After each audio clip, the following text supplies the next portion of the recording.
നമുക്ക് അടുത്ത ടോപ്പിക്ക് നോക്കാം. ഫ്രിക്ഷൻ ആണ്, കർഷണം. ഫ്രിക്ഷൻ. ഇപ്പോൾ രണ്ട് ബോഡി ഉണ്ടെന്ന് നിങ്ങൾ കരുതുക. ഇതിപ്പോൾ റോഡാണെന്ന് നിങ്ങൾ കരുതുക. ഇതൊരു വെഹിക്കിളാണ്, ഒരു കാറാണ്. അപ്പോൾ ഇവിടെ റോഡും ഈ ഒരു കാർ എന്ന് പറയുന്ന രണ്ട് ബോഡി ഉണ്ട് അല്ലേ. അപ്പോൾ ഇത് രണ്ടിൻ്റെയും കോണ്ടാക്റ്റിംഗ് സർഫസ് ഉണ്ട്. അപ്പം ഈ ഏതെങ്കിലും രണ്ട് ബോഡി ഉണ്ടെങ്കിൽ ഒന്ന് മറ്റൊന്നിൻ്റെ മുകളിലോട്ട് സ്ലൈഡ് ചെയ്യുകയോ അല്ലെങ്കിൽ മൂവ് ചെയ്യുകയോ അല്ലെങ്കിൽ റോള് ചെയ്യുകയോ അല്ലെങ്കിൽ അങ്ങനെ ശ്രമിച്ചാലോ ചെയ്യുകയാണെങ്കിൽ അതിന്റെ കോണ്ടാക്റ്റിംഗ് സർഫസിൽ ഒരു ഒപ്പോസിംഗ് ഫോഴ്സ് അനുഭവപ്പെടും. ഇപ്പൊ ഈ ഒരു കാർ ഇങ്ങനെ മൂവ് ചെയ്യുകയാണെങ്കിൽ ഈ രണ്ട് കോണ്ടാക്റ്റിംഗ് സർഫസിന്റെ ഇടയിൽ ഒരു ഒപ്പോസിംഗ് ഫോഴ്സ് അതിന്റെ ഓപ്പോസിറ്റ് ആയിട്ട് രൂപപ്പെടും. അത്തരം ഫോഴ്സാണ് ഫ്രിക്ഷൻ എന്ന് പറയുന്നത്. ഓക്കെ, ഇപ്പൊ ഞാൻ ഇവിടെ രണ്ട് ഇത് വരച്ചിട്ടുണ്ട്. ഇങ്ങനെ ഒരു സർഫസും വരച്ചിട്ടുണ്ട്. അതിന് മുകളിൽ ഒരു വെഹിക്കിൾ ഇരിക്കുന്നതായിട്ട്, ഒരു കാർ ഇരിക്കുന്നതായിട്ടും വരച്ചിട്ടുണ്ട്. അപ്പൊ ഇതിന്റെ കോണ്ടാക്റ്റിംഗ് സർഫസ്, ഇപ്പൊ കാർ ഇങ്ങോട്ട് മൂവ് ചെയ്യുകയാണെങ്കിൽ ഇത് രണ്ടിന്റെയും കോണ്ടാക്റ്റിംഗ് സർഫസിൽ എന്ത് ചെയ്യും? ഒരു ഒപ്പോസിംഗ് ഫോഴ്സ് അനുഭവപ്പെടും അല്ലെ. ആ ഒപ്പോസിംഗ് ഫോഴ്സ് ഈ ഡയറക്ഷനിലായിരിക്കും. കാർ മൂവ് ചെയ്യുന്നതിന്റെ ഓപ്പോസിറ്റ് ഡയറക്ഷനിലായിരിക്കും ഈ ഒപ്പോസിംഗ് ഫോഴ്സ് വരുന്നത്. അപ്പോൾ ഈ ഫ്രിക്ഷൻ എന്ന് പറയുന്നത് എന്താണ്? ഒരു ഒപ്പോസിംഗ് ഫോഴ്സ് ആണ്. ഒരു ഒപ്പോസിംഗ് ഫോഴ്സ് ആണ്. അല്ലെങ്കിൽ നമുക്ക് റിട്ടാർഡിംഗ് ഫോഴ്സ് എന്ന് പറയാം. റിട്ടാർഡിംഗ് ഫോഴ്സ് എന്ന് വെച്ചാൽ എന്താണ്? ഒരു വസ്തുവിന്റെ വെലോസിറ്റി കുറയ്ക്കുന്ന ഫോഴ്സ് ആണ് അല്ലെ. ഈ ഒരു കാറിന്റെ വെലോസിറ്റി കുറയ്ക്കുന്ന ഒരു ഫോഴ്സ് ആണ് എന്ത്? ഈ ഒരു ഫ്രിക്ഷൻ എന്ന് പറയുന്നത്. അത് രണ്ടും എവിടെയാണ് രൂപപ്പെടുന്നത്? ഈ രണ്ട് ബോഡിയുടെയും സർഫസ് ഓഫ് കോണ്ടാക്റ്റിലാണ് ഈ ഒരു ഫോഴ്സ് രൂപപ്പെടുന്നത്. അത് മൂവ്മെന്റ് എങ്ങോട്ടാണോ അതിന്റെ ഓപ്പോസിറ്റ് ഡയറക്ഷനിലായിരിക്കും ഈ ഫ്രിക്ഷണൽ ഫോഴ്സ് അനുഭവപ്പെടുന്നത്. കാരണം ഈ ഓപ്പോസിറ്റ് ഫോഴ്സ് ആയത് കാരണം അത് എന്തിനെ എതിർക്കും? മോഷനെ എതിർക്കും അല്ലെ. അപ്പൊ ഫ്രിക്ഷൻ എന്ന് പറയുന്നത് മോഷനെ എതിർക്കാനായിട്ട് നോക്കുന്ന ഒരു ഒപ്പോസിംഗ് ഫോഴ്സ് ആണ്. ഈ ഫ്രിക്ഷൻ രണ്ട് തരത്തിലുണ്ട്. സ്റ്റാറ്റിക് ഫ്രിക്ഷൻ ഉണ്ട്, കൈനറ്റിക് ഫ്രിക്ഷൻ ഉണ്ട്. അപ്പൊ ഫ്രിക്ഷൻ എന്താണെന്ന് മനസ്സിലായാലും രണ്ട് ബോഡി ഉണ്ടെങ്കിൽ ഒന്ന് മറ്റൊന്നിന് മുകളിൽ സ്ലൈഡ് ചെയ്യുകയോ മൂവ് ചെയ്യുകയോ റോൾ ചെയ്യുകയോ ചെയ്യുമ്പോൾ രണ്ട് ബോഡിയുടെയും കോണ്ടാക്റ്റിംഗ് സർഫസിൽ അനുഭവപ്പെടുന്ന ഒപ്പോസിംഗ് ഫോഴ്സ് ആണ് ഫ്രിക്ഷൻ എന്ന് പറയുന്നത്. ഇതൊരു ഒപ്പോസിംഗ് ഫോഴ്സ് ആണ്. അതായത് ഈ ഒരു ബോഡിയുടെ റിലേറ്റീവ് മോഷനെ എതിർക്കുന്ന ഒരു ഫോഴ്സ് ആണ് ഫ്രിക്ഷൻ എന്ന് പറയുന്നത് അല്ലെ. അപ്പൊ അത് രണ്ട് തരത്തിലുണ്ടെന്ന് പറഞ്ഞു. സ്റ്റാറ്റിക് ഫ്രിക്ഷനും ഉണ്ട്, കൈനറ്റിക് ഫ്രിക്ഷനും ഉണ്ട്. സ്റ്റാറ്റിക് എന്ന് പറയുമ്പോൾ തന്നെ നമുക്കറിയാം റെസ്റ്റ് ആണ് അല്ലെ. അപ്പൊ ഒരു ബോഡി റെസ്റ്റിലായിരിക്കുമ്പോൾ അവിടെയുള്ള ഒരു ഫ്രിക്ഷൻ ആണ് സ്റ്റാറ്റിക് ഫ്രിക്ഷൻ എന്ന് പറയുന്നത്.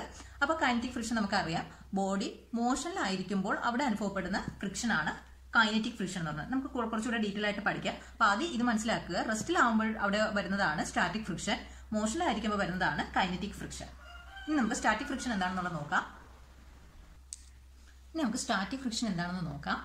ഞാനൊരു ബ്ലോക്ക് കൺസിഡർ ചെയ്യാണ്. ഈ ബ്ലോക്കിന്റെ മാസ് എന്ന് പറയുന്നത് 5 kg. ബ്ലോക്കിന്റെ മാസ് 5 kg ആണ്. ഇത് റഫ് സർഫസിൽ ഇരിക്കുകയാണ്. അപ്പൊ നമുക്കറിയാം ഒരു മാസ് 5 kg ഉണ്ട്. അപ്പൊ ഈ എർത്ത് എന്ത് ചെയ്യും? താഴോട്ടാണ് അതിന്റെ വെയിറ്റ് അനുഭവപ്പെടുന്നത് അല്ലേ. നമുക്കറിയാം m×g. അതെങ്ങോട്ടായിരിക്കും? താഴോട്ടായിരിക്കും അല്ലെ. അപ്പൊ വെയിറ്റ് എന്ന് പറയുന്നത് m×g ആണ്.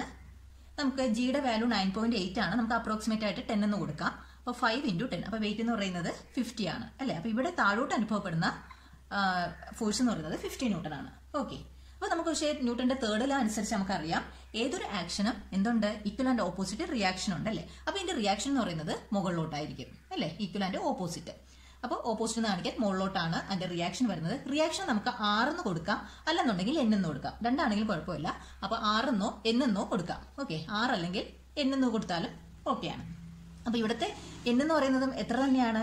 ഈക്വൽ ആൻഡ് ഓപ്പോസിറ്റ് റിയാക്ഷൻ അല്ല. അപ്പൊ ഇവിടുത്തെ ഫോഴ്സിന്റെ അതേ മാഗ്നിറ്റ്യൂഡ് തന്നെ ആയിരിക്കും. അപ്പൊ എത്ര തന്നെയായിരിക്കും? 50 ന്യൂട്ടൺ. അപ്പോൾ 5 കിലോഗ്രാം മാസമുള്ള ഒരു ബ്ലോക്കിന് താഴോട്ടൊരു ഫോഴ്സ് വരുന്നുണ്ട്, വെയിറ്റ് വരുന്നുണ്ട്. അത് 50 ന്യൂട്ടൺ ആണ്. അപ്പൊ ന്യൂട്ടൺ തേർഡ് ലോ അനുസരിച്ച് അതിന് എന്ത് ചെയ്യും? മുകളിലോട്ടും ഒരു ഫോഴ്സ് ഉണ്ട് അല്ലെ. ഈക്വൽ ആൻഡ് ഓപ്പോസിറ്റ് ഫോഴ്സ് ആണ്. അപ്പൊ അതിന്റെ വാല്യൂ എന്ന് പറയുന്നത് 50 ന്യൂട്ടൺ ആയിരിക്കും. ഓക്കെ, അപ്പൊ നമുക്ക് ഇത് നിങ്ങൾ മനസ്സിലാക്കുക. ഇനി നമുക്കൊരു ലിമിറ്റിംഗ് ഫ്രിക്ഷൻ എന്ന് പറയുന്ന ഒരു കോൺസെപ്റ്റും കൂടെ നമുക്കൊന്ന് നോക്കാം.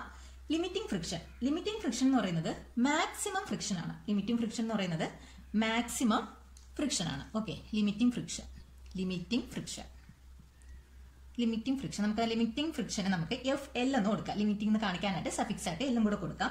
അത് മാക്സിമം ഫ്രിക്ഷൻ ആണ്. ഒരു സർഫസ് കൊടുക്കാൻ കഴിയുന്ന ഒരു മാക്സിമം ഫ്രിക്ഷൻ ആണ് ലിമിറ്റിംഗ് ഫ്രിക്ഷൻ എന്ന് പറയുന്നത്. അത് കണ്ടുപിടിക്കുന്നത് ഇങ്ങനെയാണ്: μ×n. ഈ മ്യൂവിനെയാണ് നമ്മൾ കോഎഫിഷ്യന്റ് ഓഫ് ഫ്രിക്ഷൻ എന്ന് പറയുന്നത്. Coefficient of friction. ഇത് ഓർത്ത് വെക്കുക. ലിമിറ്റിംഗ് ഫ്രിക്ഷൻ എന്ന് പറയുന്നത് ഒരു സർഫസിന് കൊടുക്കാൻ കഴിയുന്ന മാക്സിമം ഫ്രിക്ഷനെയാണ് നമ്മൾ എന്ത് പറയുന്നത്? ലിമിറ്റിംഗ് ഫ്രിക്ഷൻ എന്ന് പറയുന്നത്. ഇത് കണ്ടുപിടിക്കുന്നത് എങ്ങനെയാണ്? ലിമിറ്റിംഗ് ഫ്രിക്ഷൻ കണ്ടുപിടിക്കുന്നത് എങ്ങനെയാണ്? μ×n ആണ്. ഈ മ്യൂവിനെ വിളിക്കുന്ന പേരാണ് കോഎഫിഷ്യന്റ് ഓഫ് ഫ്രിക്ഷൻ. ഈ മ്യൂവിന്റെ വാല്യൂ എന്ന് പറയുന്നത് 0 മുതൽ 1 വരെ വാല്യൂ ഉണ്ട്. ഓക്കെ, 0 മുതൽ 1 വരെ. മാക്സിമം എന്ന് പറയുന്നത് 1 ആണ്, മിനിമം വാല്യൂ എന്ന് പറയുന്നത് 0 ആണ്. ഇനി നമുക്ക് മ്യൂവിൻ്റെ വാല്യൂ നമുക്ക് ഒരു ഫോർ എക്സാമ്പിൾ ആയിട്ട് 0.2 ആണെന്ന് കരുതുക. മ്യൂവിൻ്റെ വാല്യൂ 0.2 ആണെന്ന് കരുതുക. അങ്ങനെയാണെങ്കിൽ നമുക്ക് ഈ ഒരു ഇക്വേഷനിൽ നമുക്ക് ലിമിറ്റിംഗ് ഫ്രിക്ഷൻ കണ്ടുപിടിച്ച് നോക്കാം. Limiting friction FL equal to മ്യൂവിൻ്റെ വാല്യൂ നമ്മൾ കൺസിഡർ ചെയ്തിരിക്കുന്നത് 0.2 ആണ് ഇൻറ്റു N. നമ്മൾ ഇവിടെ N എത്രയെന്ന് എഴുതിയിട്ടുണ്ട്? 50 ന്യൂട്ടൺ ആണ് അല്ലേ? 50 ന്യൂട്ടൺ. അപ്പോൾ 0.2 ഇൻറ്റു 50 ന്യൂട്ടൺ എന്ന് പറയുന്നത് നമുക്ക് ആൻസർ കിട്ടുന്നത് 10 ന്യൂട്ടൺ എന്നാണ്. 10 ന്യൂട്ടൺ എന്നാണ് ആൻസർ കിട്ടുന്നത്. അപ്പോൾ ഇവിടുത്തെ ലിമിറ്റിംഗ് ഫ്രിക്ഷൻ എത്രയെന്നാണ് നമുക്ക് കിട്ടിയത്? 10 ന്യൂട്ടൺ എന്ന് കിട്ടി. ഓക്കെ, അപ്പോൾ മാക്സിമം നമുക്ക് കൊടുക്കാൻ കഴിയുന്ന ഫ്രിക്ഷന്റെ വാല്യൂ ആണ് എന്ത്? ഈ 10 ന്യൂട്ടൺ എന്ന് പറയുന്നത്. ഓക്കെ, അങ്ങനെയാണെങ്കിൽ നമുക്ക് ഈ ബോഡിയെ തള്ളാൻ ശ്രമിക്കാം. ഇപ്പൊ നമ്മൾ തള്ളുന്നത് ഒരു ന്യൂട്ടൺ ഫോഴ്സ് കൊടുത്താണ് ഇതിനെ തള്ളുന്നതെങ്കിൽ ഇവിടെ എന്ത് ചെയ്യും? ഫ്രിക്ഷൻ എത്ര ഫോഴ്സ് തിരിച്ചു കൊടുക്കും? നമുക്കറിയാം ഫ്രിക്ഷൻ എന്ന ഓപ്പോസിറ്റ് ഫോഴ്സ് ആണല്ലേ.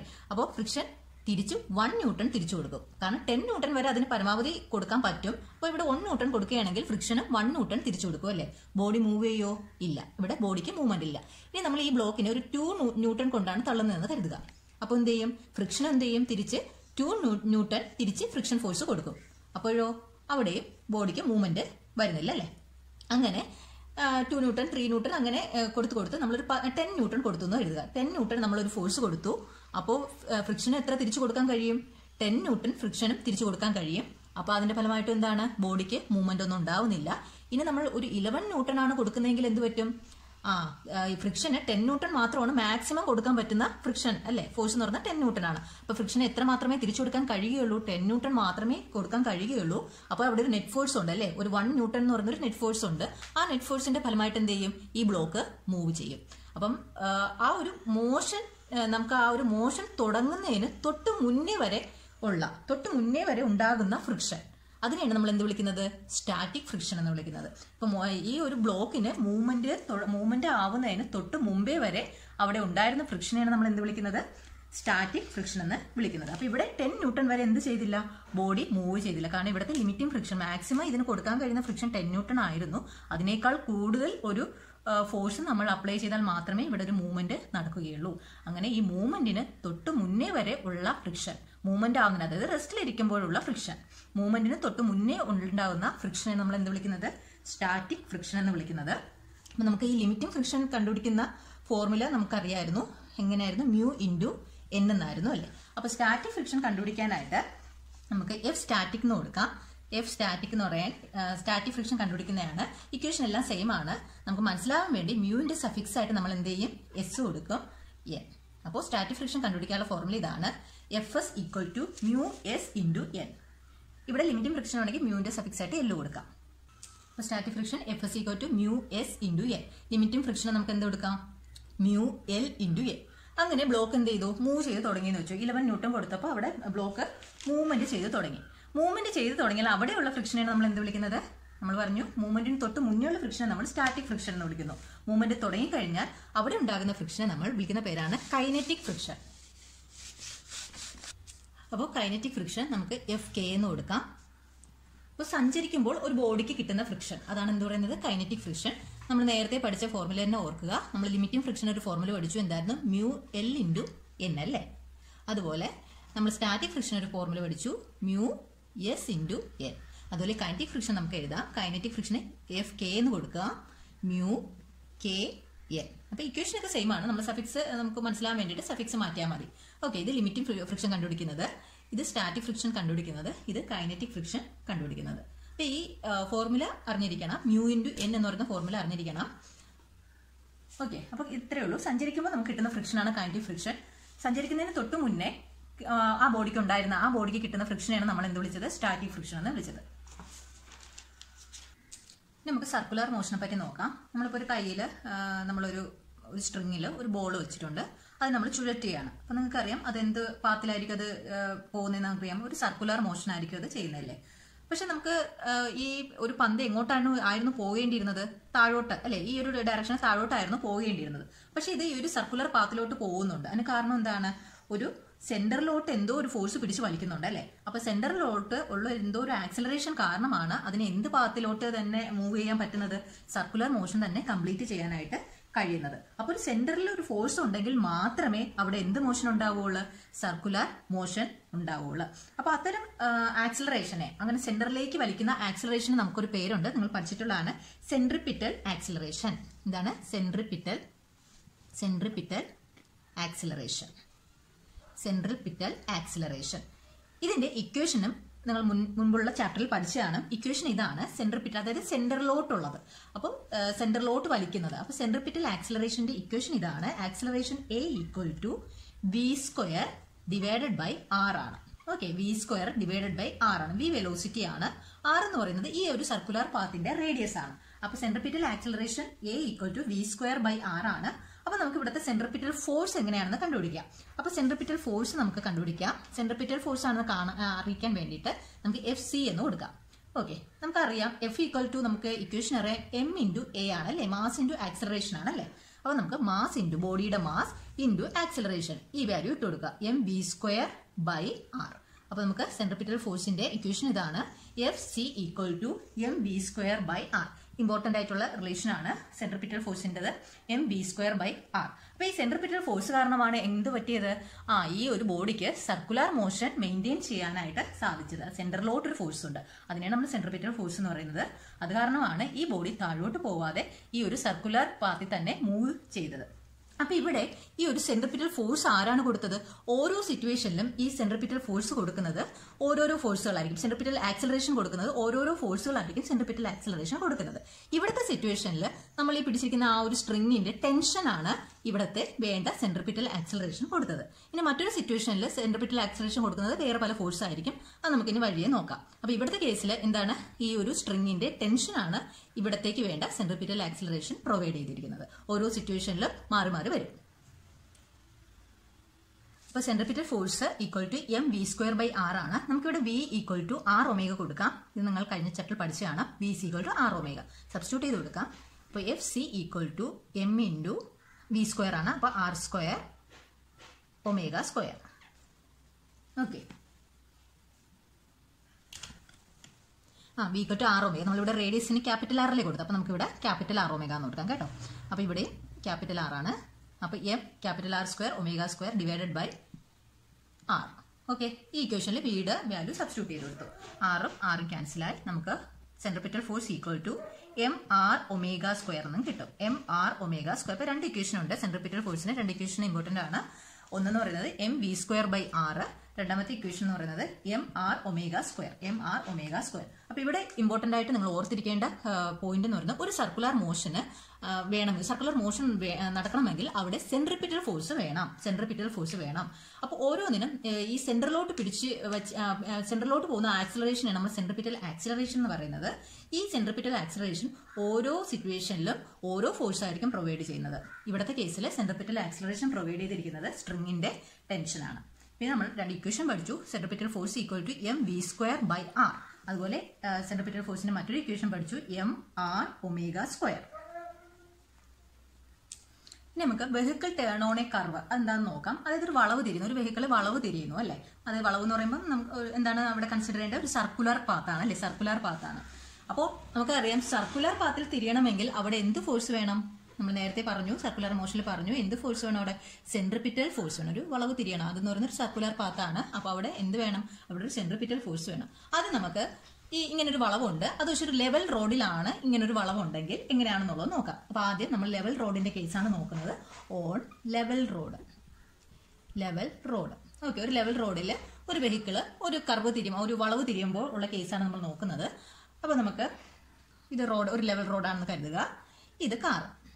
ഓക്കെ, ഇത് കാറാണ്. ഓക്കെ, അപ്പൊ കാറിന് ഒരു മാസ് കാണും അല്ലേ, ഒരു m എന്ന് പറയുന്ന ഒരു മാസ് കാണും. അപ്പൊ നമുക്ക് നേരത്തെ നമ്മൾ പഠിച്ചു, m എന്ന് പറയുന്ന മാസ് ഉണ്ടെങ്കിൽ അത് താഴോട്ട്, എർത്ത് താഴോട്ട് എന്ത് ചെയ്യും? ഒരു ഫോഴ്സ് അപ്ലൈ ചെയ്യും അല്ലേ. ആ ഫോഴ്സാണ് വെയിറ്റ് എന്ന് പറയുന്നത്. ആ ഫോഴ്സിനെ നമുക്ക് എങ്ങനെ എഴുതാം? m into G. Okay, downward ആയിട്ടുള്ള ഫോഴ്സാണ് m ഇൻറ്റു ജി എന്ന് പറയുന്നത്. ഓക്കെ, അപ്പൊ നമുക്ക് ന്യൂട്ടന്റെ തേർഡ് ലോ അനുസരിച്ച് അറിയാം, ഒരു ആക്ഷൻ ഉണ്ടെങ്കിൽ അവിടെ ഈക്വൽ ആൻഡ് ഓപ്പോസിറ്റ് റിയാക്ഷൻ വേണം. അപ്പോൾ ഇതിന്റെ ഈക്വൽ ആൻഡ് ഓപ്പോസിറ്റ് റിയാക്ഷൻ എന്ന് പറയുന്നത് മുകളിലോട്ടാണ് അല്ലേ, മുകളിലോട്ടുള്ളതിന് ഒന്നുകിൽ നമുക്ക് r എന്ന് കൊടുക്കാം, അല്ലെങ്കിൽ n എന്ന് കൊടുക്കാം. ഞാനിവിടെ n എന്ന് കൊടുത്തു. അപ്പൊ കേസ് മനസ്സിലായല്ലോ. ഒരു കാർ ലെവൽ റോഡിലാണ്, വളവ് തിരിയാൻ പോവുകയാണ്. ആ കേസാണ് നമ്മൾ പറയാൻ പോകുന്നത്. അപ്പൊ കാറിന് മാസ് m ഉണ്ട്, അത് കാരണം അത് ആ ഒരു എർത്ത് താഴോട്ട് ഒരു ഫോഴ്സ് ഉണ്ടാവും, അതാണ് നമ്മൾ വെയിറ്റ് എന്ന് പറയുന്നത്. ആ ഫോഴ്സാണ് m×g. അപ്പോൾ ന്യൂട്ടന്റെ തേർഡ് ലോ അനുസരിച്ച് അതിനൊരു റിയാക്ഷൻ വേണം അല്ലേ, ഈക്വൽ ആൻഡ് ഓപ്പോസിറ്റ് റിയാക്ഷൻ വേണം. ആ ഈക്വൽ ആൻഡ് ഓപ്പോസിറ്റ് റിയാക്ഷൻ ആണ് നമ്മൾ n എന്ന് കൊടുത്തത്. അപ്പോൾ നമുക്ക് മനസ്സിലായി n = എന്താണെന്ന് മനസ്സിലായി, mg ആണ് അല്ലേ, n = mg ആണെന്നുള്ളത് മനസ്സിലായി. രണ്ട് ഈക്വൽ ആൻഡ് ഓപ്പോസിറ്റ് ആണ്. ഓക്കെ, ഈ കേസിൽ നമ്മൾ പറഞ്ഞു ഓരോ സിറ്റുവേഷനിലും ഈ സെൻട്രിപിറ്റൽ ഫോഴ്സ് ഒക്കെ കൊടുക്കുന്നത് ഓരോരോ ഫോഴ്സ് ആയിരിക്കും സെൻട്രിപിറ്റൽ ഫോഴ്സ് പ്രൊവൈഡ് ചെയ്യുന്നത്. ഇവിടുത്തെ കേസിൽ സെൻട്രിപിറ്റൽ ഫോഴ്സിനെ പ്രൊവൈഡ് ചെയ്യുന്നത് ഫ്രിക്ഷൻ ആണ്. അപ്പോൾ ഫ്രിക്ഷൻ ആണ് സെൻട്രിപിറ്റൽ ഫോഴ്സ് ഇവിടെ പ്രൊവൈഡ് ചെയ്തത്. നമ്മൾ നേരത്തെ ഒരു സ്ട്രിങ് ചുറ്റിയ ഒരു കേസിൽ എന്തായിരുന്നു കൊടുത്തത്, ഫ്രിക്ഷൻ സെൻട്രിപിറ്റൽ ഫോഴ്സ് കൊടുത്തത് ആ സ്ട്രിങ്ങിന്റെ ടെൻഷൻ ആയിരുന്നു. അപ്പോൾ ഇവിടുത്തെ കേസിൽ എന്താണ്, റോഡും ആ ഒരു കാറിന്റെ വീലും ഒക്കെ തമ്മിൽ ഫ്രിക്ഷൻ ഉണ്ടാവും. ആ ഫ്രിക്ഷണൽ ഫോഴ്സ് ആണ് എന്ത് കൊടുക്കുന്നത്, സെൻട്രിപിറ്റൽ ഫോഴ്സ് കൊടുക്കുന്നത്.